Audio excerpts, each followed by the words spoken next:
Good morning, अस्सलाम वालेकुम। Rising Pakistan में आपको कहेंगे खुश आमदीद। मेरे साथ है मोहम्मद शुएब, मेरे साथ है Sabeen Farooq. Good morning. Rising Pakistan में आपको कहते हैं वेलकम। और आज का हमारा मौजू है पंक्चुअलिटी एंड कमिटमेंट, जिस पर आज हमें बात करनी है। तो मेरा सवाल एक सबीन से है जी। जब हम पंक्चुअलिटी की बात करते हैं, वक्त पर पहुंचने की बात करते हैं, साथ ही हम एक और बात पढ़ते या सुनते हैं। वो बात ये होती है कि देर से आना ना आने से बेहतर होता है। ज़रा वो ड्राइविंग के पर्सपेक्टिव से होता है, ड्राइविंग के पर्सपेक्टिव से होता है वो। So what I am asking is कि आप किसको बिलीव करती हैं, कमिटमेंट एंड पंक्चुअलिटी को, या आप कहते हैं it's fine to be late 5-10 minutes, it's मुझे ओके? लगता है 5-10 मिनट ऊपर नीचे हो जाएं तो उसमें कोई मसला नहीं है। Okay. ह्यूमन एरर होता है, हम सब इंसान हैं। और अगर आप 5-7 मिनट ऊपर नीचे हो जाते तो I think it's completely fine.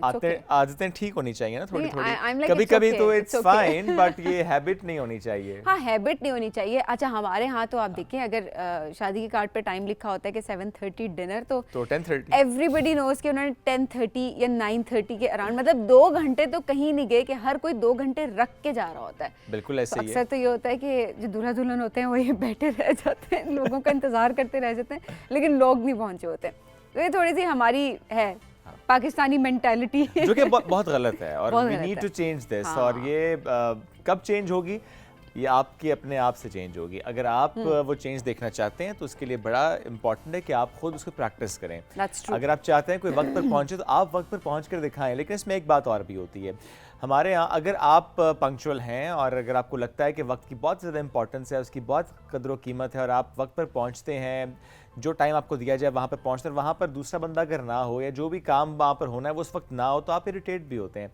अच्छा, मैंने कुछ दिन पहले सभी ने किया कि मुझे एक दोस्त ने टाइम दिया कि इतने बजे आपने पहुंचना है, वी प्लान समथिंग, अच्छा इतने बजे पहुंचेंगे, और फिर हमने ट्रैवल करना था। तो मैं जब पहुंचा तो ही वाज नॉट देयर। मैंने 7-8 मिनट तो वेट किया, और जब आगे से कॉल नहीं उठाई तो मैं वापस आ गया। और अब नाराज वो मुझसे है कि तुम वापस चले गए। मैंने कहा यार तुमने टाइम दिया था, मैं आया था, I waited, I called you, you didn't attend, तो मैं वापस आ गया। ओके, मतलब दैट वाज रूड।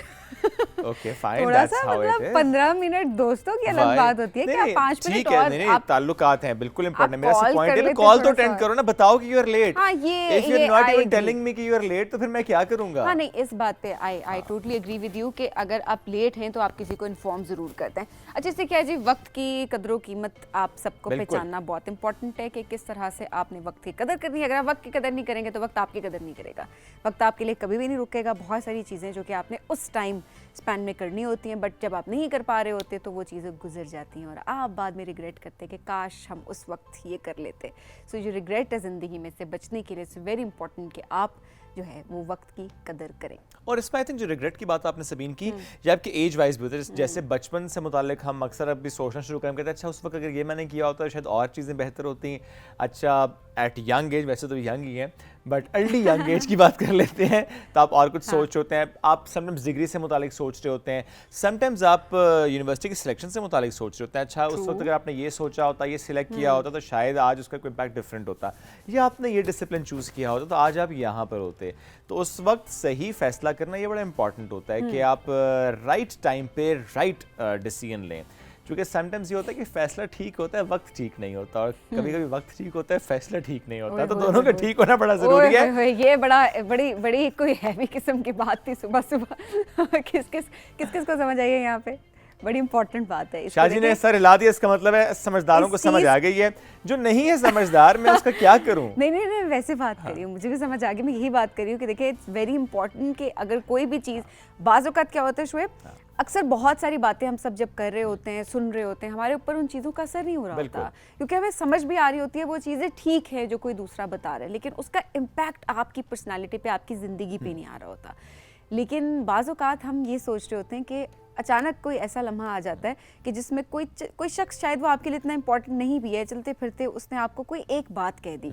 वो एक छोटी सी बात आपके ऊपर ऐसे असर कर जाती है, आपके जहन के ऊपर, आपकी पूरी पर्सनालिटी के ऊपर, कि वो आपकी ज़िंदगी बदल देती है। आप लोग आज हमसे शेयर ज़रूर करें कि किसी ने अगर आपको कभी कोई ऐसी एडवाइस दी हो जिससे आपकी ज़िंदगी में कोई पॉजिटिव इम्पैक्ट आया और आपको वो बात फ़ौरन आपके ऊपर असर की, और आप आज भी याद करते हो कि यार वो शख्स था जिसने मुझे ये बात कह दी थी और वो बात आज तक मेरे साथ है।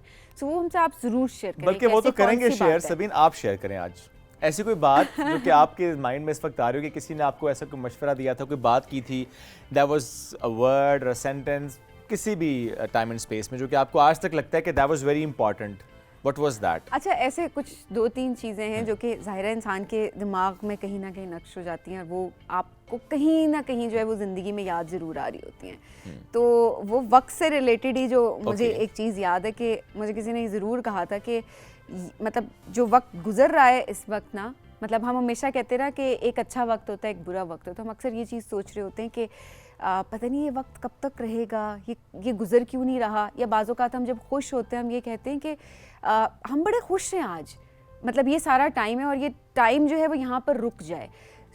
मुझे किसी ने एक बड़ी प्यारी बात की थी और वो ये बात की थी कि वक्त जो है ना वो गुजर ही जाता है, चाहे वो अच्छा हो या चाहे वो बुरा हो, उसने गुजर जाना होता है। That's true, So, कभी भी आपके ऊपर कोई अच्छा वक्त होता है तो उसको भी परमानेंट ना समझें कि ये तो परमानेंट है, ये तो कभी जाएगा नहीं, ये भी गुजर जाएगा।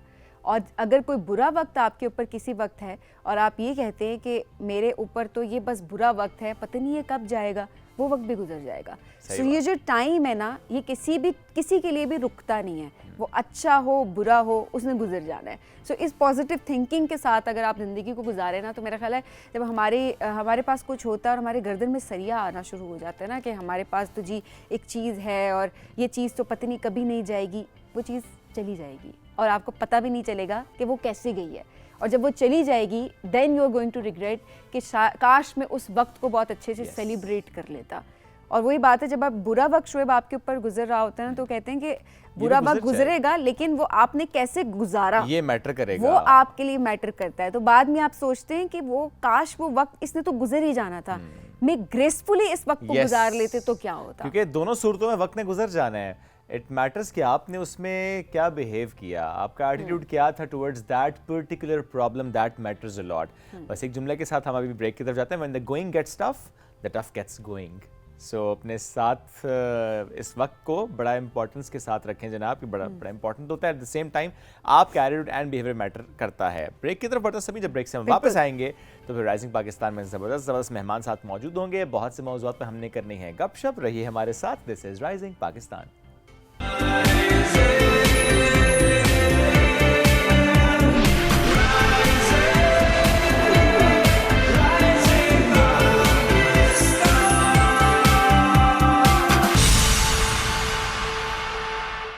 वेलकम बैक जी। राइजिंग पाकिस्तान में आपको कहेंगे खुश आमदीद। और हम हंसते मुस्कुराते आ रहे हैं क्योंकि हमारे दांत थोड़े से बेहतर है, अभी तक बच के, है ना। हाँ, अल्हम्दुलिल्लाह। बाद वक्त लोग कहते हैं ना हम खुल के हंस नहीं पा रहे होते, वो इसलिए नहीं हंस पा रहे होते, उनको लगता है कि उनके जो दांत हैं वो उनकी मुस्कुराहट उस तरह से नहीं है।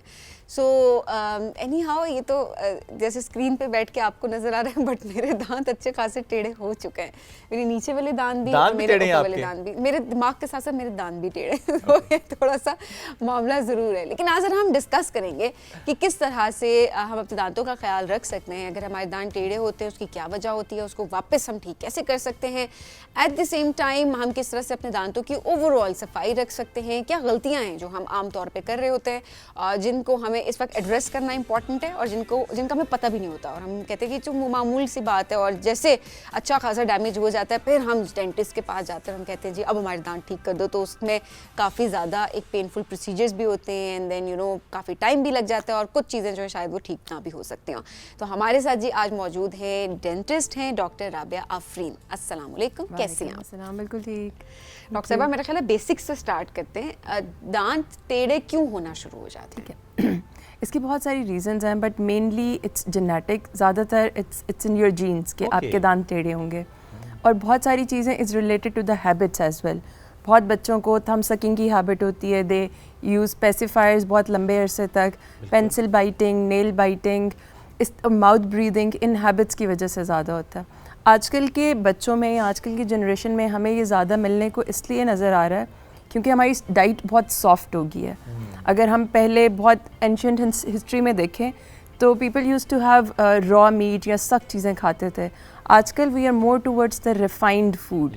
तो जो दांतों की नेचुरल थोड़ी मूवमेंट्स हैं या ग्राइंडिंग्स हैं वो नहीं होती। तो अब आज की जनरेशन, आज के आने वाली जनरेशन में क्राउडिंग या दांत टेढ़े ज़्यादा होंगे। सेकेंडली हमारे जॉस का साइज़ भी डिक्रीज़ होता है विद, आप समझ लें कि एवोल्यूशन में। अच्छा। और जॉ साइज इज डिक्रीजिंग। हमारे मुंह छोटे हो रहे हैं। बिल्कुल ऐसे ही हो रहा है क्योंकि हम ज़्यादा यूज़ नहीं कर रहे क्योंकि हम ज़्यादा यूज़ नहीं कर रहे। लंबी हो रही है और मुंह छोटे हो रहे हैं। ऐसे ही है क्या बिल्कुल। एक्सरसाइजेज होती हैं इसकी? नहीं, इट्स नेचुरल। It's natural. जैसे पहले बहुत लंबे लोग होते थे, हाँ, अब हाइट्स भी कम हो रही हैं। आहिस्ता यानी हम इसे यूं कह रहे थे जैसे हम हाइट्स के पर्सपेक्टिव हाँ से जी, स्टंटिंग कहते हैं जी, कि बिल्कुल। आपकी ग्रोथ उस तरीके से अब नहीं हो रही, बिल्कुल। मे इट बी जेनेटिक या एनवायरमेंटल फैक्टर्स हैं, तो हाँ एट द सेम जी। आपका जबड़ा छोटा हो रहा है आहिस्ता आहिस्ता। बिल्कुल ऐसे ही सो है। जॉ लाइन बढ़ाने के लिए क्या करें? ये एक्सरसाइज ही हो सकती है। सो ये किस एज में हम ज़्यादा कॉन्शियस हो जाएं कि अच्छा अभी दांत टेढ़े हो रहे हैं तो थोड़ा एहतियात कर लें, थोड़ी अपनी हैबिट्स को चेंज कर लें? बिल्कुल।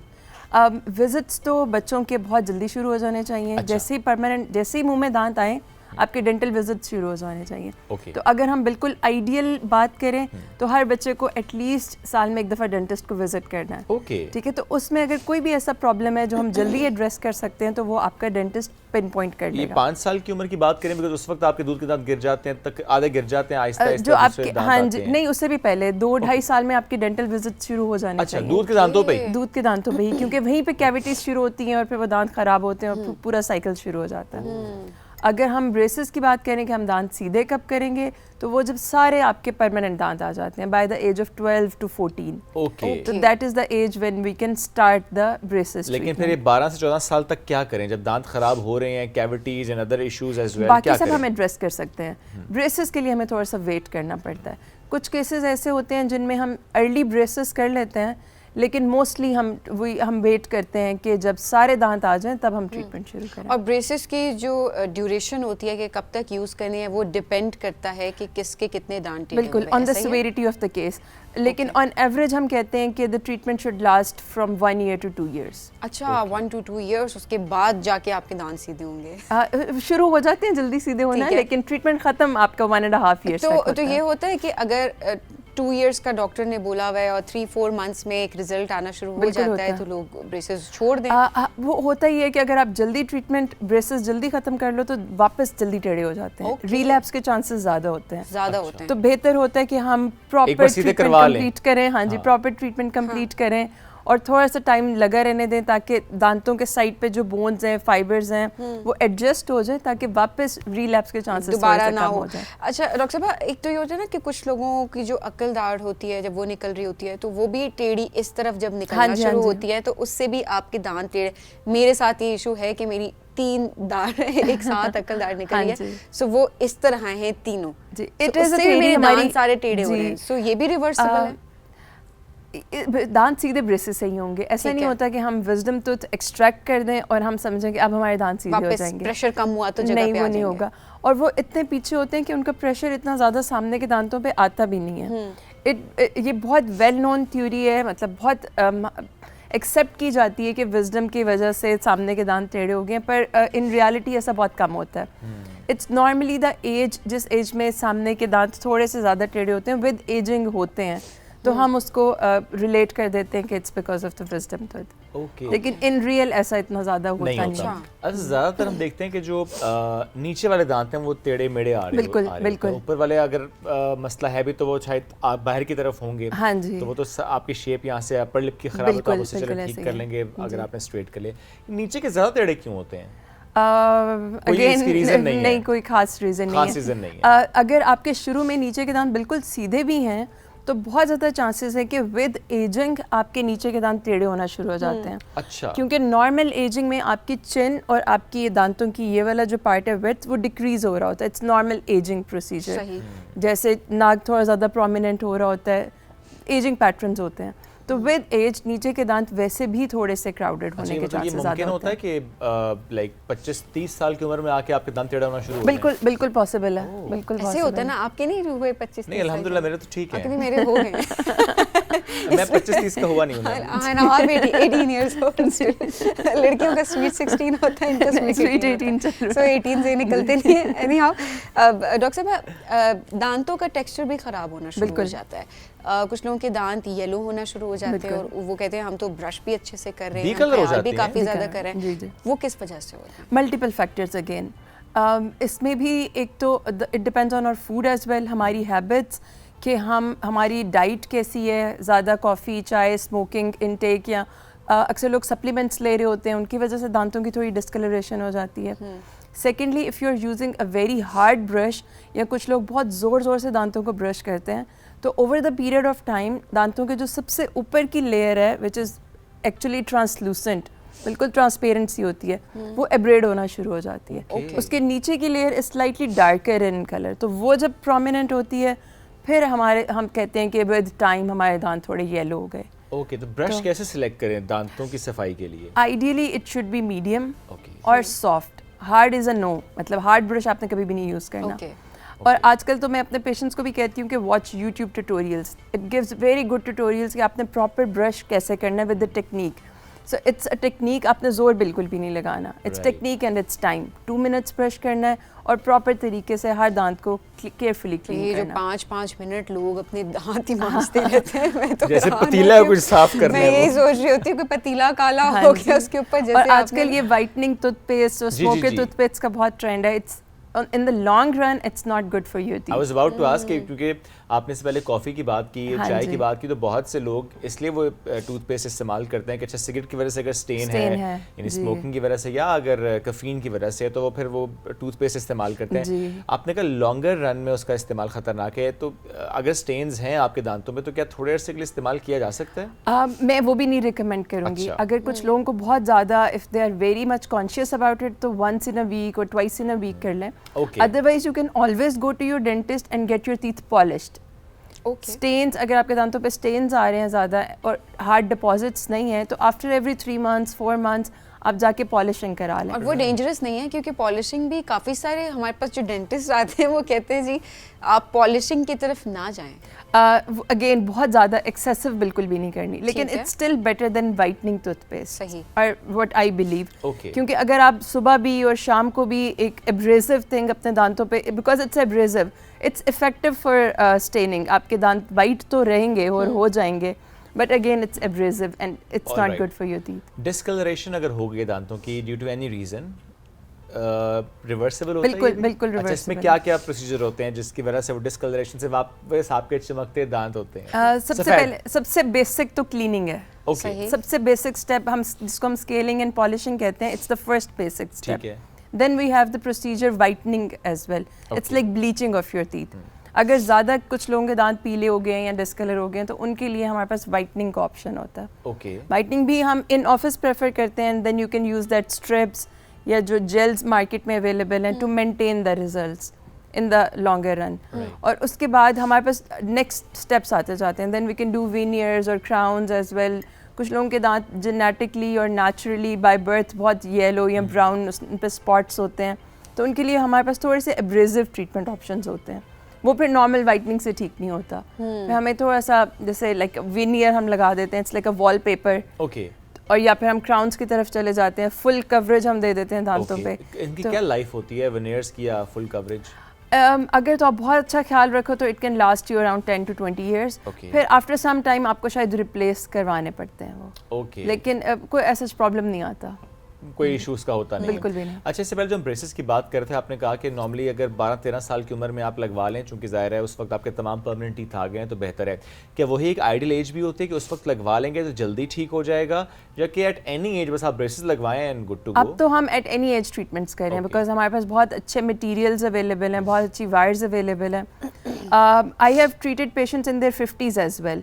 ओके, तो age is not a limit now. पहले जैसे हमें लगता था कि सिर्फ बचपन में लगवा लिए तो ठीक है, अब नहीं हम कर सकते, हाँ। तो वो अब प्रॉब्लम नहीं है। लेकिन बचपन में ट्रीटमेंट का मतलब 12 to 14 में फ़ायदा ये होता है कि एक तो bones are very soft at that age and the kid is still growing and Yes. Developing, तो उसमें जो हम रिजल्ट्स अचीव करते हैं they tend to be more stable, बहुत Okay. जल्दी दोबारा ख़राब नहीं होते। और secondly it's the time when the kids are developing their personalities, तो it plays a very good role कि अगर आपके दांत अच्छे हैं, आपकी स्माइल अच्छी है, इट गिव्स यू कॉन्फिडेंस, तो वो एक बड़ा की फैक्टर होता है बच्चों की पर्सनालिटी और कॉन्फिडेंस डेवलप होने में। हाँ, अच्छा, तो- सेंसिटिविटी भी हो जाती है? बिल्कुल हो काफी जाती है, सब बिल्कुल हो लोगों को। जाती है। वो क्यों होती है? स्पेशली अगर जब आप सफाई के लिए जाते हैं, हाँ जी, स्केलिंग हाँ जी। करवाते हैं, एंड देन आप कहते हैं मेरे दांत सेंसिटिव हो गए हैं, इसकी क्या रीजन? इसकी 2 रीजंस हैं। एक तो आपके दांत इतने ज़्यादा गंदे थे, उन पर डिपॉजिट्स इतने ज़्यादा थे कि जब वो डिपॉजिट्स हटे हैं तो अब दांतों का जो सेंसिटिव पार्ट है, जो ओरिजिनली आपके गम को कवर करना चाहिए था वो एक्सपोज हो गया टू द इन्वायरमेंट। ओके, ठीक है, फिर उसको थोड़ा सा टाइम लगता है हील होने में, 2 days 3 days। अक्सर मैं अपने पेशेंट्स को कहती हूँ कि sensitivity for 2 or 3 days is normal. Okay, कुछ केसेस में सेंसिटिविटी इस वजह से भी हो जाती है कि आपकी स्केलिंग का जो इंस्ट्रूमेंट यूज़ हुआ है वो ठीक से यूज़ नहीं हुआ, मतलब आपकी स्केलिंग बहुत एग्रेसिव तरीके से हुई है, तो उसकी वजह से भी आपको सेंसिटिविटी हो सकती है कि अगर थोड़ा सा इनेमल डैमेज हो गया है कहीं पे, ज़्यादा शार्प इंस्ट्रूमेंट्स, एंड देन वो भी हील हो जाता है, वो भी हील हो जाता है। कोई इशू नहीं होता उसका भी, होना नहीं चाहिए ऐसे, लेकिन हील हो जाता है। सही। With fluoride care toothpaste। जो आप सजेस्ट करना चाहती हो सेंसिटिविटी के पर्सपेक्टिव से, not just after scaling, otherwise भी समटाइम्स आपको सेंसिटिविटी होती है, क्या किया जाए उस वक्त? आप there are a lot of sensitive toothpaste available in the market, मैं अब नाम नहीं ले सकती बिकॉज ऑफ द, तो आपने करना ये है कि कोई भी वो टूथपेस्ट लेके which is medicated for sensitive teeth, apply it on your teeth, leave it for 5 minutes and then brush. तो if you do it twice a day or once a day, it's very good for the sensitivity. A natural thing is saline rinses. थोड़ा सा नीम गर्म पानी लेना है, उसमें नमक डालना है और उससे रिंस करना है। It's very good for the gums क्योंकि it's natural antiseptic. तो उससे आपकी gums की healing बहुत अच्छी होगी। ओके, माउथ वॉश आप रिकमेंड करती हैं, it's good for oral hygiene? I personally don't recommend it on regular basis. You don't need it. Okay. ठीक है, अगर आप ब्रशिंग प्रॉपर कर रहे हैं, आपके गम्स में कोई डिजीज़ नहीं है, आप अपने दांतों को फ्लॉस रेगुलर कर रहे हैं, water floss, interdental brushes, thread floss, कोई भी, तो आपको बिल्कुल एक्स्ट्रा केमिकल्स की ज़रूरत नहीं है in your mouth. Saline rinses again is a good thing. Nowadays, oil pulling is being used as well. Okay. It's a very latest trend. Oil pulling क्या है? It's most of people they use coconut oil. So basically, you take a tablespoon or 2 tablespoons of coconut oil, और आपने उससे कुली करनी है। आपने you keep it in your mouth for 30 seconds to 45 seconds. You swish and then spit it out. Okay. So it's very good for the cleaning of your teeth and for your gums as well. It's a very new thing, but we can read up on that. इसमें बेहतर है कि coconut oil से आप करें। Yes, हाँ जी, it's again natural. वो जो लोग घरेलू टोटके मांग रहे होते हैं ना, घरेलू टोटका, तो मुस्तरद घरेलू टोटका हमने दिया है। इस पे आप ये डॉक्टर की तरफ से आ रहा है, पहली दफा किसी डॉक्टर ने घरेलू टोटका बताया। We are coming back to holistic practice. हम सब अपनी रिसर्च में भी हमारा सब कुछ वापस हर्बल और उन चीज़ों पे आ रहा है। So we are coming back there. Great. अच्छा, जो ब्रेसेस की ऑप्शंस होती हैं इसमें चूँकि अब बहुत नई नई वैरायटी आ गई है, इनविजिबल के साथ साथ और बहुत सी वैरायटी है, कौन कौन सी इन है और क्या जब वैरायटी की हम बात करते हैं तो इनका रिजल्ट भी डिटर्मिन होता है कि अच्छा अगर आपने ये वाली वैरायटी इस्तेमाल की तो जल्दी हो जाएगा, ये किया थोड़ा टाइम लगेगा, और ये वैरायटी तो पेनफुल होगी और ये है तो इतनी पेनफुल नहीं होगी? अभी तक जितना मेरा ब्रेसेस का एक्सपीरियंस है, it's been almost 8-10 years. We still love metal braces. Okay. उससे अच्छे रिजल्ट्स हमें किसी चीज़ से नहीं मिल रहे अभी तक। ओके। जो हमारे वाइट कलर के ब्रेसेस होते हैं, we call them ceramic braces, they are very good as well. हम वो उन लोगों को ऑफर करते हैं जो कहते हैं कि नहीं हमें मेटल नहीं चाहिए, but when a braces is fixed to your teeth, उसके बेस्ट रिजल्ट्स आते हैं। Aligners is a very good thing for the people who cannot afford having metal or fixed braces, क्योंकि जैसे because you are in a media और बहुत सारे लोग होते हैं, आपने बात करनी है, you are on TV, you have to socialize, और कुछ ऐसी certain age में होते हैं कि वो कहते हैं कि नहीं अब नहीं हम braces लगा सकते, तो उनको हम aligners offer करते हैं। अलाइनर से अगर थोड़े बहुत दांत टेढ़े हैं तो वो बहुत अच्छे सीधे हो जाते हैं, लेकिन प्रिसाइज मूवमेंट्स अभी भी अलाइनर से इतनी अच्छी नहीं आ रही। तो अगर आप रिजल्ट्स के बारे में पूछें तो metal is still on top, number 1, then we have ceramic and then we have aligners. Aligners give very good promising results, लेकिन वो हर केस में हम नहीं कर सकते। बहुत कॉम्प्लिकेटेड केसेस में अलाइनर्स इतने अच्छे रिजल्ट्स नहीं होते। वैसे इट शुड बी नॉर्मल, है ना? वैसे बहुत सारे लोग नहीं दांत सीधे करवा रहे होते, वो ब्रेसेस पे नहीं जा रहे होते, बिकॉज वो कहते हैं जी हम सोशल लाइफ पे कैसे अपने आगे बढ़ेंगे, लोगों को फेस कैसे करेंगे, स्पेशली अगर हम कैमरा के आगे हैं तो हम बड़े कॉन्शियस हो जाएंगे कि क्यों, but it should B normal. अगर कोई आ गई है इम्परफेक्शन तो आप उसको कर सकते हैं वापस ठीक। On the other hand schools and colleges में it's a fashion, it's very trending. अच्छा, बच्चे बहुत शौक से आके ब्रेसेस लगवाते हैं वो कि तो मेरी wait कर रहे क्लास होते में, हैं हाँ कि जी, जैसे ही मेरी एज बिल्कुल। हो जाए तो मैं लगवाऊं। यस यू आर हाँ राइट। जी। तो ये मामला सारा खराब बड़ों का है। बच्चे तो कह रहे हैं कि अब वी अभी- कॉन्शियस, हमें जल्दी जल्दी इसको ठीक हाँ करना है, जी, तो वो तो क्योंकि उसको मेरे लगवा पास रहे हैं। पेशेंट्स आते हैं जिनको मैं कहती हूँ यू डोंट नीड ब्रेसेस, तो वो कहते हैं नहीं मेरे सारे फ्रेंड्स के लगे हुए हैं, मुझे भी लगा। चाहे हल्का सा दांत भी इधर उधर कहते हैं ना, हाँ लगा जी, दें। लगा दें, बिल्कुल ऐसे ही यही है। होता है। चलिए डॉक्टर साहब, thank you so much Thank for joining you, us today. thank it you, was nice thank having you. हम डिस्कस कर रहे थे दांतों के मसाइल, और ज़ाहिर इसमें उन्होंने ब्रश से मुतालिक भी बात की है, टूथपेस्ट सिलेक्शन से मुतालिक भी बात की है, जो ऑप्शंस अवेलेबल होते हैं उससे मुतालिक भी बात की है। हम एक ब्रेक की तरफ बढ़ना है, ब्रेक से वापस आएंगे, रहिए हमारे साथ। This is rising Pakistan.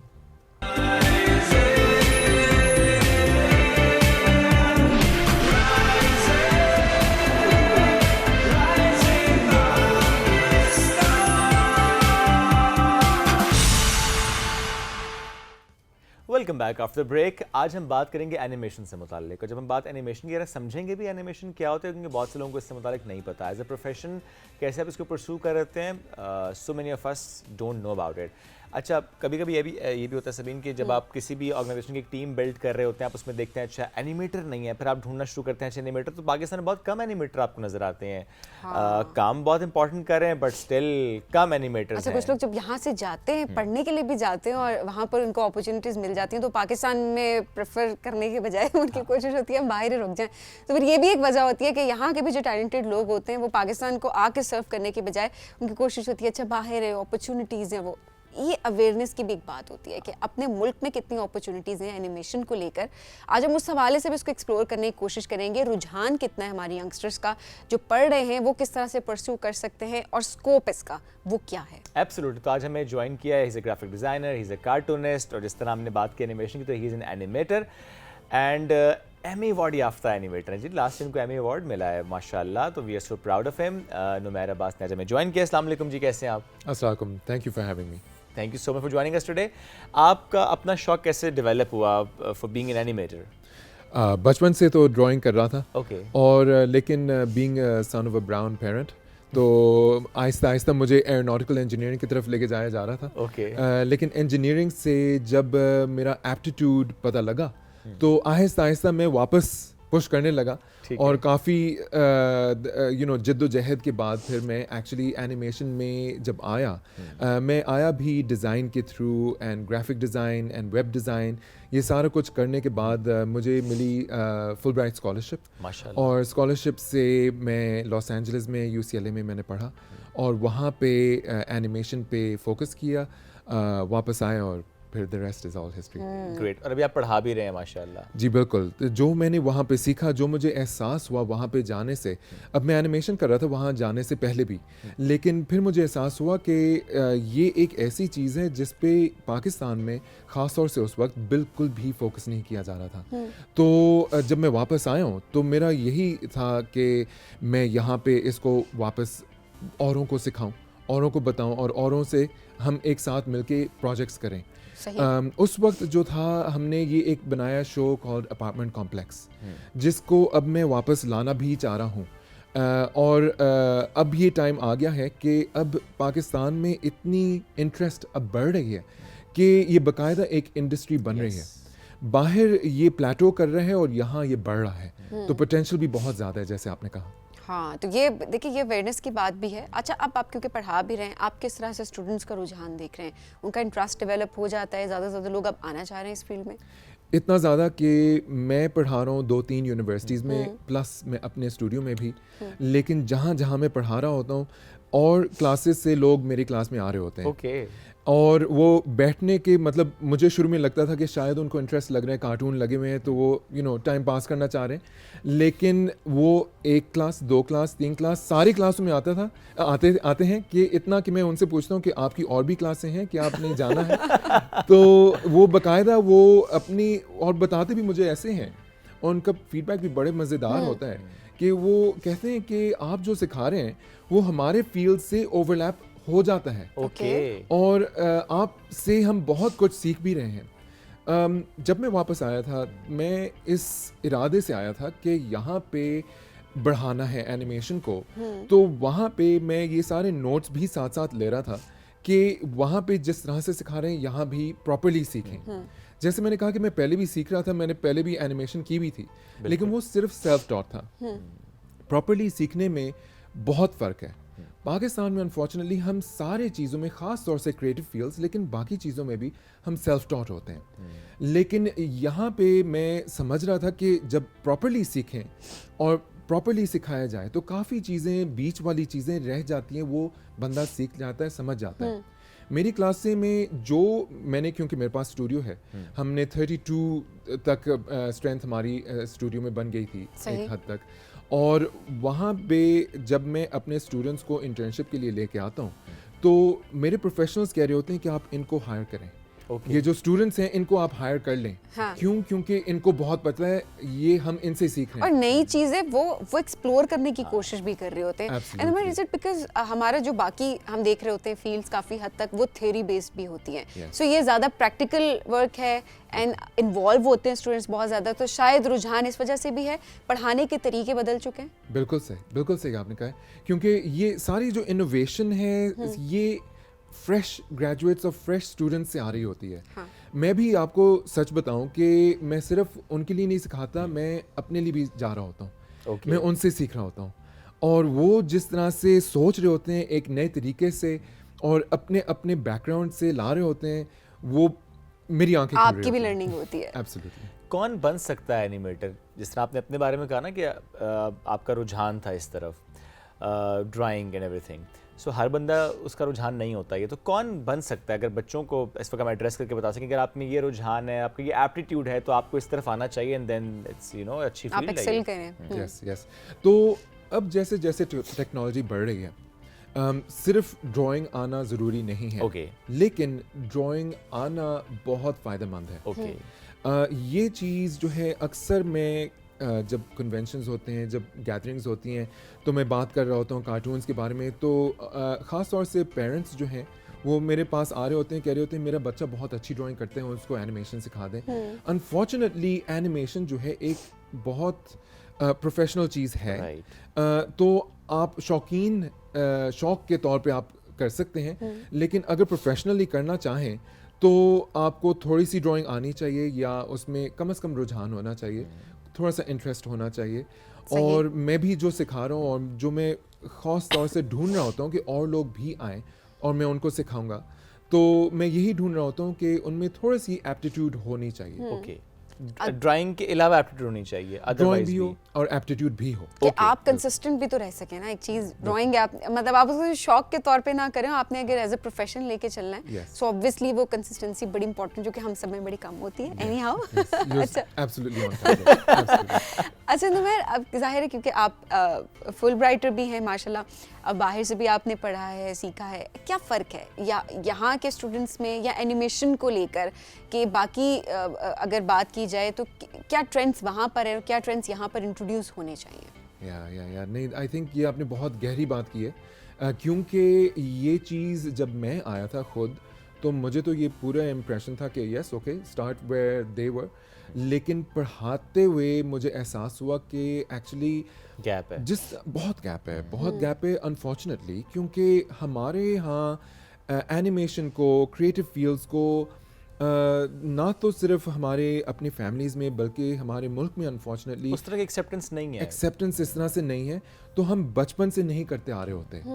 तो हमें काफ़ी, मैं फाइनल ईयर स्टूडेंट्स को भी बिल्कुल फाउंडेशन करा रहा होता हूँ और अक्सर वो कहते हैं कि हमने फाउंडेशन किया है, मैं कहता हूँ ठीक है थोड़ा सा रिवीजन कर लें। और रिवीजन करते करते उनको एहसास होता है कि यस एक्चुअली हमें नहीं आता था, क्योंकि हमने वही वाली चीज़ जो सेल्फ टॉट वाली चीज़ होती है, हमारे टीचर्स भी काफ़ी हद तक सेल्फ टॉट वाले लोग होते हैं, तो वो उसी तरह से सिखा रहे होते हैं, they get to far ahead. Right. आप बिल्कुल फाउंडेशन से आए तो फिर आप में वो जो फाउंडेशन बनता है लिटरली वो बन जाता है। ये चीज़ मैं काफ़ी हद तक एक तरह से क्रैश कोर्स करा रहा होता हूँ अपने स्टूडेंट्स को, लेकिन वो बहुत जल्दी पिकअप कर लेते हैं। हमारे पास पाकिस्तान में बहुत टैलेंट है और बहुत एप्टीट्यूड है, लेकिन बस उनको निकाला जा रहा है। लेकिन जो क्रैश कोर्स होता है इसके लिए आपकी एलिजिबिलिटी क्राइटेरिया क्या होता है? अच्छा, ये क्वालिफिकेशन आपकी होनी चाहिए या ये एज ब्रैकेट होनी चाहिए या कोई उसमें एलिजिबिलिटी क्राइटेरिया नहीं है, बस आपको अंदाज़ा हो जाता है उसकी स्किल्स को देखते हुए या उसके एप्टीट्यूड को देखते हुए, बस आप कहते हैं good to go for that? Aptitude बिल्कुल, Okay. As absolutely not. Right. ये मेरी शॉर्ट कमिंग है यूनिवर्सिटीज़ में पढ़ाने की, क्योंकि यूनिवर्सिटीज़ में सिर्फ यूनिवर्सिटी स्टूडेंट्स मिलते हैं। Yes. लेकिन आप कोई भी उम्र, किसी भी उम्र के हो सकते हैं, किसी भी कोई भी जेंडर हो सकते हैं आप, बल्कि ख़ास तौर से क्योंकि अब तो टेक्नोलॉजी इतनी हो गई है कि आपने शुरू में बीच में बात की थी अब्रॉड की और यहाँ की, हमें पाकिस्तान में होते हुए इंटरनेशनल का एक्सपीरियंस लिया जा सकता है, बिल्कुल ऐसे ही है। क्योंकि हम जो प्रोजेक्ट्स करते हैं हम इंटरनेशनल प्रोजेक्ट्स कर रहे होते हैं यहीं पे बैठ के। तो हम पाकिस्तान के लिए प्रोजेक्ट्स कर रहे हैं, इंटरनेशनल प्रोजेक्ट्स कर रहे हैं, और आपका एक्सपीरियंस इंटरनेशनल वाला यहाँ बैठे बैठे हो जाता है। Yes. आपको बाहर जाने की कोई ज़रूरत नहीं है।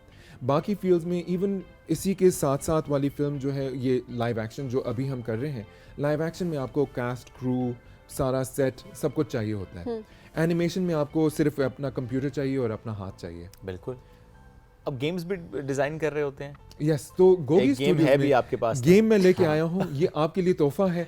अब ये बताया मसला से ये है, गेम है क्या? ये गेम है पते की बात। पता की बात। ये हमने स्कूल ऑफ लर्निंग फाउंडेशन और UNFPA के साथ बनाया है। ओके। अभी रिसेंटली हम गोगी स्टूडियोज में बहुत अनोखी चीज़ें कर रहे होते हैं।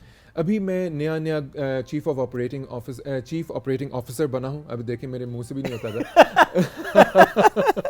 अभी फ्रेश लगा, डाइजेस्ट कर रहे हैं। डाइजेस्ट कर रहा हूँ।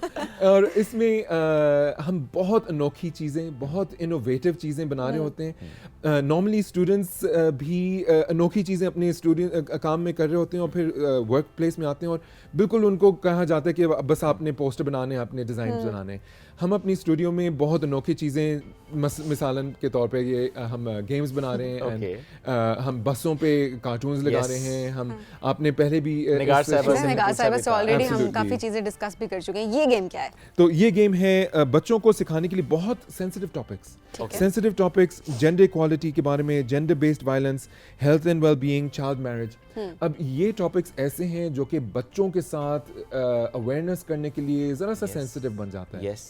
और कार्टून्स के साथ हम उनके साथ बना भी रहे हैं अभी। तो बहुत लाइटर साइड में हम बहुत सेंसिटिव टॉपिक्स की अवेयरनेस दे रहे हैं। Yes, very nice. यस, और ये हमने डेवलप किया था बिल्कुल क्योंकि हमारा सबसे पॉपुलर गेम जो है पाकिस्तान में ludo, I think without debate. True. तो उसके मिलता जुलता है और उसका एक तरह से आप एडवांस्ड वर्जन समझ लें इसको। और उसी खेलने के थ्रू आप कार्ड्स उठाते हैं और उनमें आप ये सारा साथ साथ सीखते जाते हैं। Okay, that's nice. I am sure कि इस तरह की बहुत सारे गेम्स भी आप डिज़ाइन कर रहे होंगे।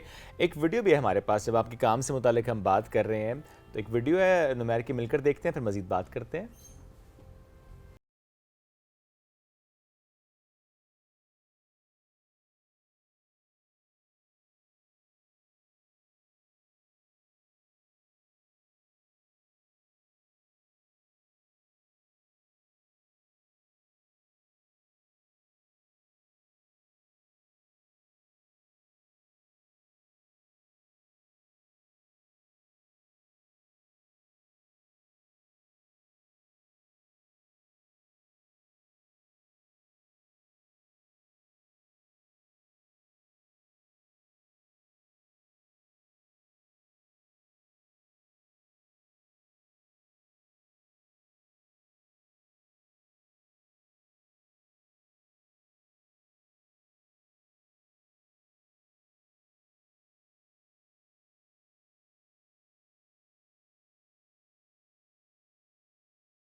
वाह जी वाह, जबरदस्त।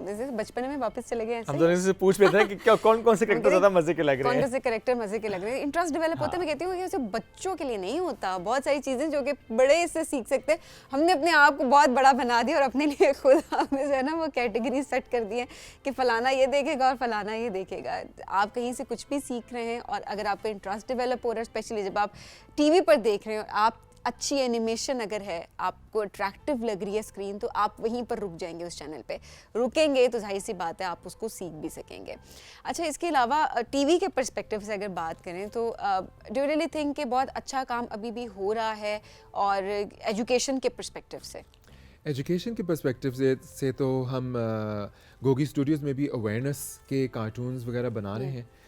अब तो इतना ज़्यादा अब बढ़ रही है एनिमेशन, जैसे आपने कहा कि सिर्फ बच्चों के लिए नहीं, अभी इतनी ज़्यादा फिल्में आ रही हैं, वो भी अवार्ड्स जीत रहे हैं। गोगी हमारी जो है 1969 से चल रही है, सबसे पहली कार्टून कैरेक्टर, लेकिन अब और नए नए कैरेक्टर्स भी आ रहे हैं, और हम फिल्म्स बना रहे हैं, हम फीचर फिल्म्स बन रही हैं, और बड़े लोग भी जा रहे हैं, छोटे लोग भी जा रहे हैं, एकेडमी अवार्ड्स में भी नॉमिनेट हो रही हैं। So you know we are making big progress. बहुत से लोगों के लिए रास्ता खोल रहे हैं आप लोग कि वो भी इस फील्ड में आए, अपना नाम कमाएं। बहुत शुक्रिया नुमैर, साथ मौजूद थे आप इस अहम मौजूद पर हमसे गुफ्तगू कर रहे थे। मैं एक ब्रेक की तरफ बढ़ना है, ब्रेक से वापस आएंगे, रहिए हमारे साथ।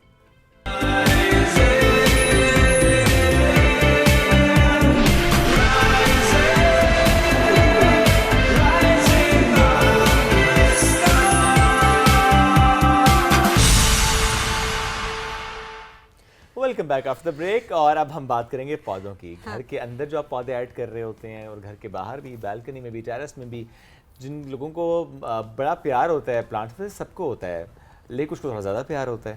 और जब हम बात करते हैं इंडोर प्लांट्स की या आउटडोर प्लांट्स की, तो उसमें हम थोड़ा सिलेक्शन करना बड़ा इंपॉर्टेंट होता है। समटाइम्स हम जाते हैं नर्सरी में, बस पौधा अच्छा लगता है, हम ले आते हैं, ये मालूम नहीं होता उसे रखना कहाँ पर है, उसका फायदा क्या है। फायदा हम क्या अक्सर है? कह रहे होते हैं कुछ पौधे आपने घर के अंदर रखे हुए होते हैं, एंड देन आपको एलर्जीज भी स्टार्ट हो जाती हैं, आपको नहीं समझ आ रही होती है, वो बहुत जल्द मुरझा भी जाते हैं। सो आप में अवेयरनेस नहीं होती कि कौन सा पौधा आपको रखना चाहिए घर के अंदर। कुछ पौधे जिनकी केयर बड़ी कम भी करनी पड़ती है, और आपके घर के अंदर बस वो मौजूद हों तो आप काफ़ी सारी बीमारियों से भी बच जाते हैं, बहुत बेनिफिशियल होते हैं आपके लिए। तो पौधे अपने घर के लिए किस तरह से सिलेक्ट किए जाएं, चाहे वो आउटडोर के लिए हो या वो इंडोर के लिए, उनके क्या फ़वाइद होते हैं, आज हमें डिस्कस करेंगे। हमारे साथ मौजूद हैं एक्सपर्ट हैं उज़्मा हुमायूं। अस्सलाम वालेकुम, कैसे हैं आप? अस्सलाम, बहुत शुक्रिया आप लोगों का इनवाइट करने का। आपका शुक्रिया आने के लिए। आप साथ में कुछ पौधे भी लेकर आई हैं। आपके घर में कितने पौधे हैं, कभी काउंट किए हैं? बहुत सारे काउंटलेस। अच्छा, let's start with snake plant. हम सभी अक्सर सुनते हैं ना, आस्तीन का सांप, वो तो खैर अच्छी बात है। ये घर का सांप है, बड़ा इंपॉर्टेंट है। बताइए जी, स्नेक प्लांट आजकल बड़ा ट्रेंड भी है, लोग घरों में रखते भी हैं, क्या फायदा होता है स्नेक प्लांट का? अच्छा, एक्चुअली तो इसका नाम सेंसेवेरिया है। ये हम लोग ने जो जनरल यहाँ पे जो लोग हैं ना, इसको स्नेक प्लांट से जो है ना वो जानते हैं। एक्चुअली सेंसेवेरिया है। स्नेक प्लांट के तो बहुत ही फ़ायदे हैं। मैं हर किसी को रेकमेंड करती हूँ कि अपने घर में जो है ना वो ज़रूर रखें, क्योंकि ये आपके इंडोर्स की जो आपकी एयर, पोल्यूटेड एयर जो होती है, उसके टॉक्सिन्स को जो है ना एब्जॉर्ब करते हैं। काफ़ी सारे इंडोर प्लांट्स हैं जो इस पे जो है ना एयर प्योरीफाइंग पे जो है ना काम करते हैं। लोगों ने एयर प्योरीफायर घर में लगाए होते हैं, मॉल्स में लगाए होते हैं, उसकी जगह अगर ये प्लांटेशन पे आ जाएँ तो ये 87% टॉक्सिन क्लियर करते हैं हमारी एयर से। और स्नेक प्लांट तो ऐसा प्लांट है जो बाकी प्लांट्स तो दिन में ऑक्सीजन जनरेट करते हैं और रात में जो है उनका नहीं होता प्रोसेस, लेकिन जो स्नेक प्लांट है ये रात में भी ऑक्सीजन प्रोड्यूस करता है। वाह, मैं कह रहा हूँ सराहने अपने रख के इसको ताज़ा ऑक्सीजन लें। तो कह रहे हैं लोग, कह रहे हैं मैं सांस नहीं आ रही, तो मुझे सफोकेशन हो रही है तो रात को, तो बस आप स्नेक प्लांट जो है वो अपने ऐसा पास है। अगर आप घर में अगर एक कमरे में बैठे हुए और 3-4 लोग हैं, थोड़ी देर बाद आपको स्टार्ट हो जाती है। बिल्कुल। और उसके बाद अगर आप इन्हीं इंडोर प्लांट्स को रखना शुरू करें तो उसके बाद अपने घर के माहौल को चेंज करता हुआ आपको देखेंगे। अच्छा फील होता है? बिल्कुल ऐसा होता है, क्योंकि मेरे घर में बहुत सारे प्लांट्स हैं, बहुत सारे प्लांट्स हैं। मैंने जब ऐड किया स्नेक प्लांट्स, मैंने तो काफी सारे स्नेक प्लांट्स रखे हैं अपने लाउंज में, तो वाकई उसका एक इम्पैक्ट नजर आता है। एग्जैक्टली, बहुत आपको फ्रेश महसूस होता है। इसके अलावा भी और बहुत सारे प्लांट्स हैं जो इंडोर आपके जो एरियाज है उनके लिए जो है ना बेस्ट होते हैं एयर प्योरीफाइंग के लिए। वो कौन कौन से हैं? इसमें स्नेक प्लांट है, उसके अलावा स्पाइडर प्लांट होता है, पाम्स की बहुत सारी वैरायटी है, क्योंकि स्नेक प्लांट में भी बहुत वैरायटी है, पाम्स में भी बहुत वैरायटी है, तो काफ़ी सारे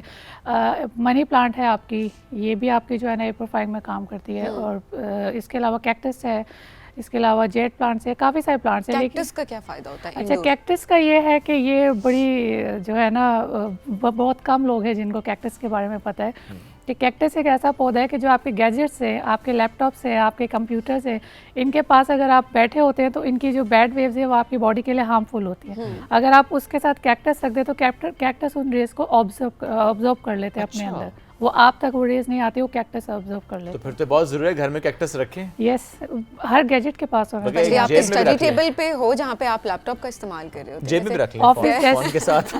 ऑफिस के डेस्कटॉप पे, हाँ जी, ऑफिस के टेबल्स पे, आपके किचन में, कहीं पे भी होना चाहिए। सही, ठीक हो गया। बल्कि यहाँ जेब में रखें आप लगे हर दफा चुभे भी आपको और आप कहेंगे गैजेट इस्तेमाल नहीं यही करना, रखें। वो आपको एग्जैक्टली। इम्पोर्टेंट है।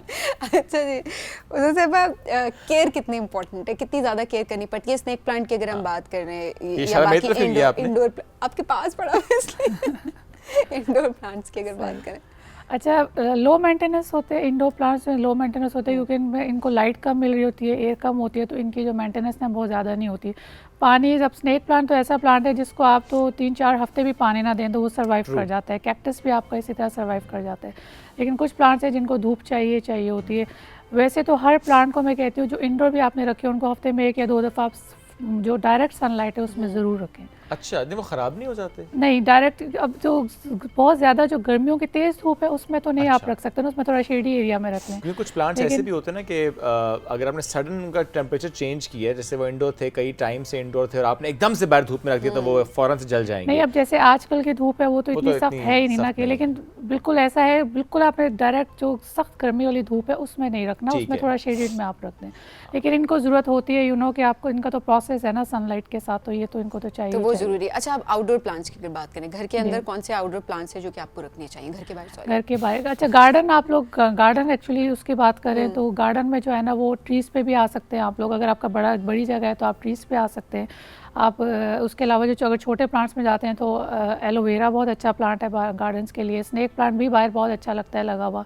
उसके अलावा स्पाइडर प्लांट आ जाता है, जेट प्लांट्स आ जाते हैं, अरिकास आ जाते हैं, आपके पाम्स की काफ़ी सारी वैरायटी है जो आप जो है ना बाहर कैक्टस लगाते हैं, वो सिक्योरिटी की पर्सपेक्टिव से भी ठीक है। एग्जैक्टली आप कैक्टस का बड़ा प्यारा गार्डन बना के जो है ना कॉर्नर पे कहीं पे बना, क्योंकि कैक्टस की बहुत वैरायटी है, कोई एक तो कैक्टस है नहीं, बहुत खूबसूरत कैक्टस है। अच्छा, अब क्योंकि रूफटॉप गार्डनिंग का भी काफी रुझान है ना, एंड देन टेरेस, क्योंकि गार्डन हर किसी के घर में नहीं भी अवेलेबल होता, बट ये होता है कि छोटी सी बालकनी, टेरेस, ये सबके घरों में अवेलेबिलिटी इसकी मेजॉरिटी की होती है। सो उनमें टॉप 3 प्लांट्स जो कि आपकी तरफ से रिकमेंडेड हों कि ये लाजमी होने चाहिए छोटे एरिया के लिए, छोटे एरिया के हाँ, लिए। उसमें आप कोई एक पाम अपना जो है ना, अरीका पाम हो गया, बैम्बू पाम हो गया, छोटे जो पाम्स हैं वो आप ज़रूर ऐड करें अगर छोटी स्पेस है आपकी। ठीक है। उसके आगे फिर ये स्नेक प्लांट बहुत अच्छा लगता है, फिर उसी की बात करें क्योंकि ये प्लांट इतना खूबसूरत है, स्नेक प्लांट की बहुत वैरायटी है इसमें, फायदे भी तो बहुत है ना हाँ, इसके। इसके फ़ायदे भी बहुत है। आगे आप कुछ ये रख दें, कुछ उसके बाद जो है ना स्पाइडर प्लांट रख दें, वो बहुत खूबसूरत लगता है। पहले अलावा जेट प्लांट बहुत प्यारा लगता है, उसके तो प्रॉपर बॉन्साई भी बन जाता है, तो वो बहुत खूबसूरत लगता है। एंड देन एलोवेरा हर किसी के एलोवेरा तो हर जगह मौजूद होता है आपका, वो तो आप इंडोर भी रख सकते हैं और आउटडोर वो तो बड़ी जल्दी ग्रो भी करता है, ग्रो भी करते वो तो आप जरा हैं। से लो पॉट पे मेंटेनेंस लगाएं। भी है। यस, लो मेंटेनेंस पे maintenance है। छोटे से पॉट से वैसे फैलता है कि बंदा कहता है तो लस्सी है, बस पानी डालते जा रहे हैं, बढ़ती जा रही हाँ, है। exactly। अच्छा, आपके साथ कुछ आप इसमें मुझे घूर रही है, बाकी लस्सी में ऐसे ही होता है ना। अच्छा, मुझे कैक्टस है, बल्कि मैं उस तरफ जाता हूँ, और ये बड़ा डिफरेंट कैक्टस है, ये इट्स अ फ्लावर ऑन हाँ, दैट। ये इसके ऊपर फ्लावर होता है, ये इसका साइज भी ये रहता है और ये ऐसे ही होता है, हल्का हल्का ओके ऐसे ही होता है ये। नहीं, इसका ये मतलब स्टाइल ही ऐसा होता है इसका। जी जी बिल्कुल, ये कोई ऐसे- खास वैरायटी इसी लग size रही है में। इसकी। जी, इसको मून कैक्टस बोलते हैं। Moon cactus. मैं हाँ, ये आपको बताई थी, कैक्टस में भी बहुत वैरायटी है। हम तो बस होता है कि एक कांटों वाला बस कैक्टस है, बल्कि मैं तो कहता हूँ आप किसी के घर जा रहे हैं तोहफे के तौर पे आप ये लेके जाएं, इतना खूबसूरत भी है। और इधर हूँ, ओके, मून कैक्टस है। मून कैक्टस है ये, इट्स ब्यूटीफुल। अच्छा, इतना चुभ नहीं रहा, इतना परेशानी की बात नहीं है कि आपको और ये बहुत चुभ कैक्टस आप जाएगा। किसी और के घर ले जाके देखें जरा गिफ्ट के तौर नहीं, आप तोहफा दें, आप किसी घर जा रहे हैं, बजाय इसके कि आप मिठाइयाँ लेकर जाएं जिससे शुगर ही बढ़ेगी, तो बेहतर है पौधे लेकर जाएं कि ताज़ा ऑक्सीजन आपको सही बात है वैसे। और ये देखिए, ये अवेयरनेस की बात है ना, ये जो सेगमेंट है ये भी अवेयरनेस के पर्सपेक्टिव से ही हम बल्कि कर रहे मैं हैं कि जानना कितना चाहता हूँ ये जो हमारा ये वाला पौधा है, इसके बारे में कुछ राय देना अपनी, हमारे सेट पे ये पौधा कितना फायदेमंद है। ये ड्रेसिना है। ड्रेसिना तो बहुत अच्छा जो है ना ग्रो करता है, और काफ़ी टाइम इसकी ग्रोथ स्लो होती है एक्चुअली, ये बहुत अच्छा। आहिस्ता आहिस्ता जो है ना ग्रो करता है। असली है एयर प्योरीफाइंग है। सारे नहीं, एक था। Just- नहीं, बाकी भी असली है, वो जो पीछे असली लग रहे हैं, वो वाला भी असली लग रहा है। Yeah, that one as ये well. देखें, हमने अब तो आर्टिफिशियल का हमें इतना, ये भी वैसे उसमें एक गलत ट्रेंड हो चुका है, जो मार्केट में आर्टिफिशियल प्लांट्स भी आ गए। सो अब लोग खूबसूरती के लिए, पहले ये होता था ना कि असल पौधे लेकर आते थे और वो रख रहे होते थे गमलों में, अब होता है कि आर्टिफिशियल का रुझान है, लोग खूबसूरती के पर्सपेक्टिव से ज्यादा देख रहे होते एक्चुअली हैं, लोग जो हेल्थ है के ना, पर्सपेक्टिव से कम। लोग मेंटेन बाकी पानी मेंटेनेंस की देना वजह पड़े। से, हाँ मेंटेनेंस की वजह से जो है ना अवॉइड करते हैं। लेकिन अब मैंने देखा है कि ट्रेंड हो गया, आप हॉस्पिटल से Change देखिए, हुआ आप है। शॉप्स पे, इवन मॉल्स में मैंने पड़े हुए फ्रेश प्लांट्स देखे हैं। वॉशरूम्स में भी लोग हालांकि रखते हैं वहाँ पे plants। लाइट नहीं है जी, बिल्कुल वॉशरूम्स में कौन से प्लांट रखने चाहिए? वॉशरूम में आपको मनी प्लांट रख सकते हैं ठीक आप। है। फर्न बहुत अच्छी चलती है क्योंकि वो वाटर बेस्ड प्लांट होते हैं, क्योंकि आपको वहाँ के जो है ना उनको थोड़ा ह्यूमिड रखता है, और दूसरी बात ये है कि वो जो पानी एब्जॉर्ब करते रहते हैं जो आपका वो है, ठीक है। उसके लिए फर्न बहुत अच्छा प्लांट है जो मैं रेकमेंड करती हूँ कि बाथरूम में होना चाहिए, और मनी प्लांट दोनों ठीक है। बहुत अच्छे हैं बाथरूम के कुछ लिए। तस्वीरें भी दिखाते हैं जी, हम पौधों की कुछ तस्वीरों की बात करेंगे। इनके आपके ये घर की कौन से? तस्वीरें हैं, आई एम Yes, श्योर।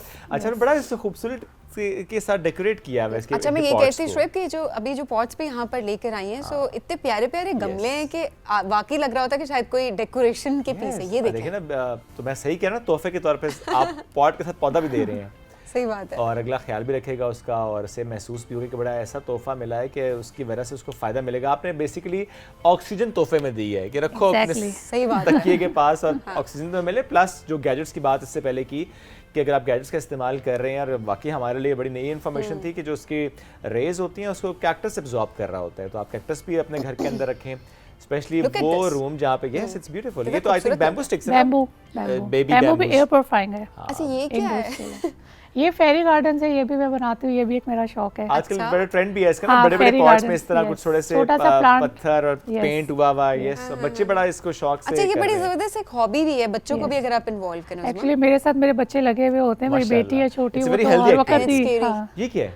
हाँ, ये ग्रूट है, अगर आपको याद हो तो। ये हमारा एक बहुत पसंदीदा जो है ना। अच्छा, ये थोड़ा Cute या horror? ये थोड़ा सा स्केरी है।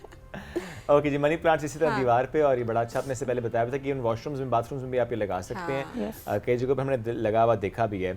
बहुत शुक्रिया उस्मा साहिबा साथ मौजूद थी, आपने इस हॉबी से मुतालिक भी बात की और कुछ प्लांट्स के बेनिफिट्स से मुतालिक भी हमसे शेयर किया। हमें ब्रेक की तरफ बढ़ना है, ब्रेक से वापस आएंगे, रहिए हमारे साथ। This is rising Pakistan.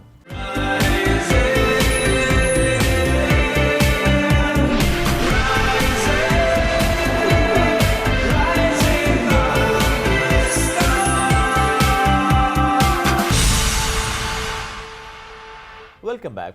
आज हम बात करेंगे जीनोम एडिटिंग की।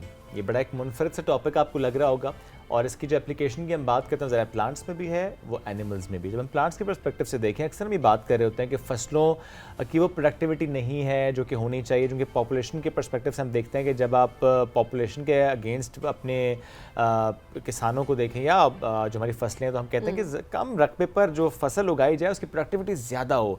ऐसे में समटाइम्स ये भी होता है कि कोई ऐसी बीमारी हमला करती है कि फिर बड़ा नुकसान हो जाता है। इसमें जीनोम एडिटिंग से कैसे हम फ़ायदा हासिल कर सकते हैं? जब हम हाइब्रिड बीज की बात कर रहे होते हैं, जब हम बात करते हैं कि अच्छा ये वाला बीज आप लगाएंगे तो उसकी ज़्यादा प्रोडक्टिविटी आएगी। एट द सेम टाइम जब हम बीमारियों की बात करते हैं जानवरों में, उसमें कैसे जीनोम एडिटिंग से हम फ़ायदा हासिल कर सकते हैं, इस मौजू पर आज हम गुफ्तगू करेंगे। हमें ज्वाइन किया डॉक्टर तैयबा ज़ैनब ने। आपने PhD माशाल्लाह कर रखी है किंग्स कॉलेज लंदन से, बायोटेक्नोलॉजिस्ट हैं। अस्सलाम वालेकुम जी, कैसी हैं आप? वालेकुम अस्सलाम, thank you so much for inviting me on the show. बहुत शुक्रिया आपका आने के लिए। डॉक्टर साहब, पाकिस्तान में इस वक्त जीनोम एडिटिंग में हम कहाँ खड़े हैं? Let's start with the plants. बिल्कुल, थैंक यू सो मच। इससे पहले मैं अपने व्यूअर्स को थोड़ा सा जीनोम एडिटिंग के Please. बारे में बताना चाहूँगी कि ये है क्या।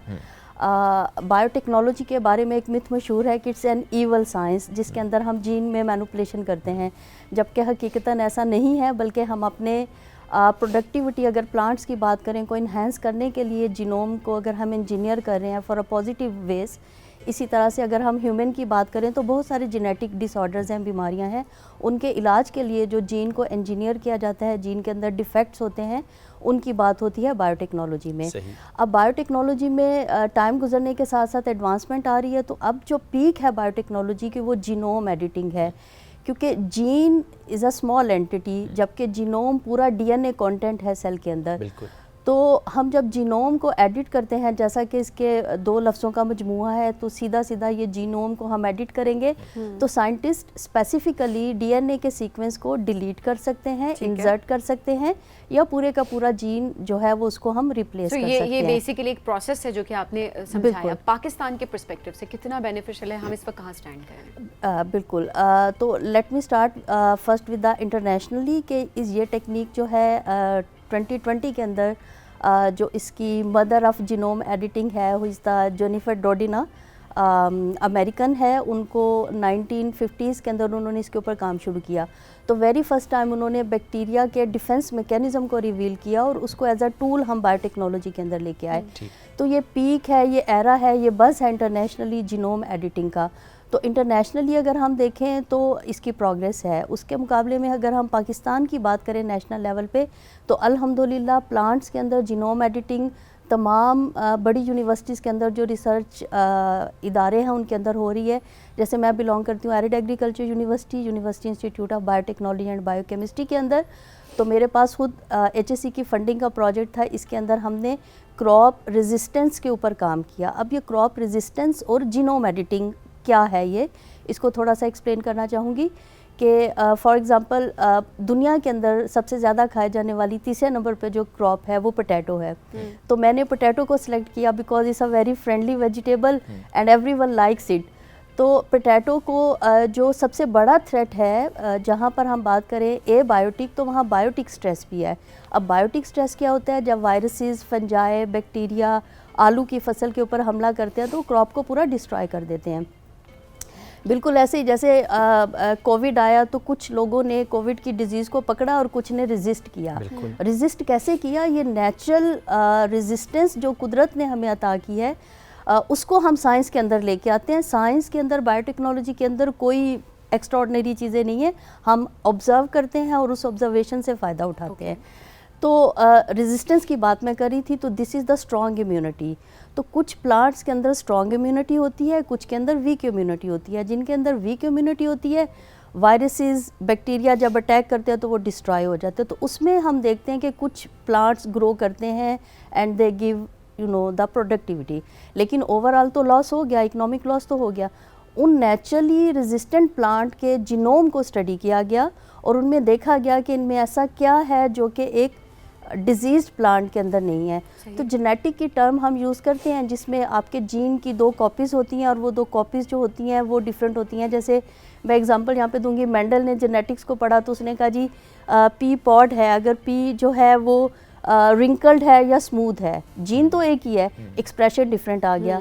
जब डिफरेंट एक्सप्रेशन आ गया तो जो मटर के दाने हैं वो राउंड होंगे और कुछ रिंकल्ड होंगे। तो अब प्लांट्स के अंदर हम चलते हैं तो जो डिजीज जिनको आ गई समझे वो रिंकल्ड हो गए, जो कि सर्वाइव कर गए वो आपके नॉर्मल राउंड हो गए। तो उनके उन कैरेक्टरिस्टिक्स को हम वहाँ से स्टडी करेंगे और वही कैरेक्टरिस्टिक जीनोम एडिटिंग के थ्रू हम अपने ससेप्टिबल प्लांट जिनको डिजीज़ ने कैप्चर कर लिया, अटैक कर दिया, उसके अंदर लेके आएंगे। तो इस तरह से हम सक्सेसफुली लैब स्केल के अंदर, अगर मैं अपनी बात करूं, तो हमने वायरस के अगेंस्ट जो पोटैटो की क्रॉप है उसको रेजिस्टेंट बनाया। ऑब्वियसली दिस इज़ ये लैब स्केल के ऊपर काम हो रहा है। इस रिसर्च को अभी बहुत आगे जाना है ताकि मैस स्केल पे जाना है और अपने फार्मर तक पहुंचाना है। एंड फॉर दैट वैसे हमने फार्मर तक कोई ऐसा काम पहुंचाया है अब तक?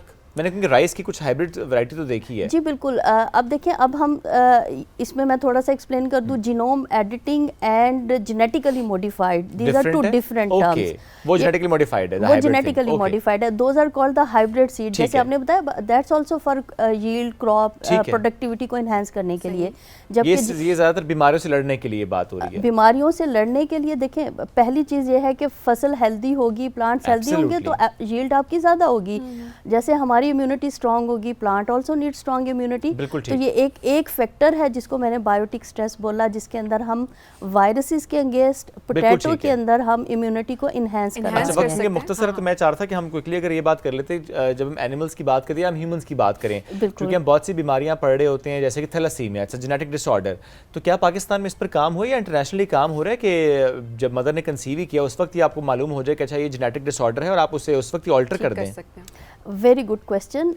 बिल्कुल, इंटरनेशनली जो है there are success stories to cure certain genetic disorder, specifically beta thalassemia की अगर हम बात करें तो इंटरनेशनली इसको क्योर किया गया और 2008 के अंदर ये पहली सक्सेस स्टोरी आई जिसमें जीनोम एडिटिंग के थ्रू जो है वो पेशेंट को क्योर किया गया। तो ये बिल्कुल पॉसिबल है, इंटरनेशनली ये पॉसिबल है, लेकिन ये एक कंट्रोल ग्रुप के ऊपर है। इसकी रीज़न्स क्या हैं? बिकॉज देखिए, कोई भी टेक्नोलॉजी जब वो नई लॉन्च होती है, उसकी इंटरवेंशन होती है, इन्वेंशन होती है, इट्स वेरी एक्सपेंसिव। तो जैसे जैसे इसके ऊपर काम हो रहा है, जैसे जैसे ये technology to the common people तक नहीं आएगी, हम नहीं कहेंगे कि ये एक 100% सक्सेस स्टोरी है, बट यस इसके ऊपर काम हो रहा है। कंट्रोल ग्रुप के ऊपर काम हो रहा है, लेकिन अभी उस तरह से इसके अंदर अभी बहुत सारी पेचीदगियां हैं। अगर मैं पेचीदगी की बात करूं तो जीनोम एडिटिंग के अंदर हम कहते हैं हम जिस जीन को टारगेट करना चाह रहे हैं वो हमारा ऑन टारगेट होगा। हम पर्टिकुलरली एक डिफेक्टिव जीन को क्योर करेंगे, लेकिन हम इस चीज़ को नहीं इग्नोर कर सकते कि क्या वो टारगेट आपका ऑफ टारगेट भी जा सकता है, उसका इम्पैक्ट क्या है। इम्पैक्ट क्या है। So that's the basic reason के पाकिस्तान के अंदर जब मैं लंदन से वापस आई तो मैंने एथिकल कंसर्न्स को देखते हुए प्लांट्स को सिलेक्ट किया for genome editing. There are ethical concerns are less as compare to human because of targeting. अब जैसे आपने बात की कि एक मदर ने कंसीव किया, उसके अंदर एक जेनेटिक डिसऑर्डर है, इसके लिए टर्म यूज़ होती है डिज़ाइनर बेबी, जिसमें the people who have a lot of money वो अपनी मर्जी से जीन का expression, for example I don't like curly hairs, I want straight hairs, so I can control that at the time of zygote. But diseases के perspective से disease के perspective से भी, जैसे अब मैं बात करती हूँ कि जब उसको डिजीज़ के पर्सपेक्टिव से हमने लिया तो HIV डिजीज़ चाइना के अंदर ट्विन सिस्टर्स की बर्थ के टाइम पे उसको क्योर किया गया, लेकिन उसके बाद एथिकल कंसर्न्स और मीडिया के अंदर आप देखें तो एथिक्स कंसर्न्स, इसके ऊपर further regulations, ethics for goodness not for the badness हम इसको यूज़ कर सकते हैं। इसमें लग सकता है कि क्योंकि अब इंसान है, हम बहुत सारी चीज़ें हम टारगेट हम अचीव कर लेते हैं, कॉम्प्लिकेशंस को भी कंट्रोल कर लेते हैं। बिल्कुल, देखिए अगर क्रिस्पर की ओवरऑल हम प्रोटोकॉल की बात करें so it's a 1 week protocol कि आपने जीन को एडिट कर दिया, लेकिन फिर वही है कि हम इसको इन विट्रो स्टडी कर सकते हैं, हम एनिमल मॉडल्स के ऊपर स्टडी कर सकते हैं। At this stage we can't take the risk for the human. अच्छा, इसमें भी 2 चीज़ें हैं, मैं जल्दी से एक्सप्लेन कर दूं कि एक होती है जर्म सेल्स जो कि आपके eggs and sperms and zygotes हैं, और एक है आपके सोमेटिक सेल्स। एडल्ट पर्सन के सोमेटिक सेल्स के अंदर हम चेंजेस लेके आ रहे हैं via genome editing, which is possible, लेकिन जर्म सेल्स के अंदर आप एक अगली जनरेशन के अंदर ट्रांसफर करना जा रहे हैं, और अगर कोई ऑफ टारगेट हो सकता है मसला होगा। लेकिन तो जो आपने सोमेटिक सेल्स की बात की, वक्त वैसे तो नहीं है मेरे पास, लेकिन कोई ऐसे एग्जांपल दे सके जैसे कि आपका ऑर्गन डेवलप सही तरह से नहीं है, सोमेटिक सेल को ऑल्टर करके आप उसे ठीक कर लेंगे? जी बिल्कुल, हमारा अगर हम नी इंजरी, नी प्रॉब्लम्स की बात करें, उसमें कार्टिलेजिस के इश्यूज हो जाते हैं, तो उसके अंदर आपको क्या करना है, स्टेम सेल्स को लेके आपको उसको प्रोलिफरेट करना है, और जीनोम एडिटिंग के थ्रू उसके अंदर COX9 एक जीन है जो कि कार्टिलेज के सिंथेसिस में इन्वॉल्व है, उस करेक्ट जीन को इनकॉर्पोरेट करके back to the muscles of human अगर नी में हम इम्प्लांट कर दें तो वो जो स्टेम सेल्स हैं they will start synthesising the cartilage. Okay, तो वो रीग्रोथ हो जाएगी। रीग्रोथ हो जाएगी। अक्सर हम देखते हैं सर्जरी की जरूरत पड़ रही होती है, समटाइम्स तो आप कहते हैं बस इसके बगैर ही आप अपनी ज़िंदगी गुजारनी है, लेकिन वो रीग्रोथ वाला जो एलिमेंट है वो ज़ाहिर है एक एडवांसमेंट है, मेडिकल एडवांसमेंट है, जो कि आहिस्ता आहिस्ता में आगे नजर भी आएगी। वक्त बड़ा मुख्तसर था, वरना टॉपिक तो इस पर बात करना चाहिए। बहुत शुक्रिया साथ मौजूद थी, इसी के साथ हमें दीजिए इजाज़त, दोबारा मुलाकात कल करेंगे। अल्लाह हाफ़िज़।